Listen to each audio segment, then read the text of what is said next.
கள்ளக்குறிச்சி மாவட்டம் சங்கராபுரம் அருகே உள்ள வரகூர் ஊராட்சிக்கு உட்பட்ட செல்லாக்குப்பம் காட்டுக்குட்டை பகுதியைச் சேர்ந்த துரை என்கின்ற அருள்தாஸ் என்பவர் சட்டத்திற்கு புறம்பாக அரசால் தடை செய்யப்பட்ட வெடிமருந்து மற்றும் நாட்டு துப்பாக்கியை பயன்படுத்துவதாக சங்கராபுரம் காவல்துறையினருக்கு ரகசிய தகவல் கிடைத்தது.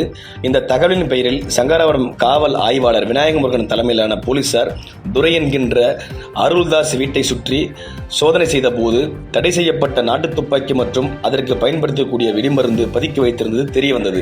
இதனை அடுத்து நாட்டு துப்பாக்கி மற்றும் வெடிமருந்துகளை பறிமுதல் செய்து துரை என்கின்ற அருள்தாஸ் என்பவரை அதிரடியாக சங்கராபுரம் போலீசார் கைது செய்து கடலூர் மத்திய சிறையில் அடைத்தனர். மேலும் நாட்டு துப்பாக்கி அப்பகுதியில் பயன்படுத்தி வரும் சம்பவம் பொதுமக்களிடையே பெரும் அச்சத்தையும் பயத்தையும் ஏற்படுத்தி வருகிறது என்பது குறிப்பிடப்பட்டது.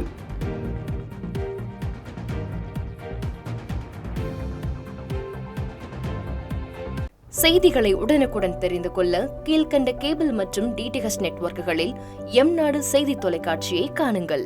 பாதகம் செய்பவரை கண்டால் நாம் பயம் கொள்ளலாகாது பாப்பா.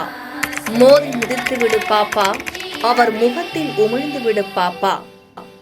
அண்மை செய்திகளை உடனுக்குடன் தெரிந்து கொள்ள இணைந்திருங்கள் எம்நாடு தொலைக்காட்சியுடன்.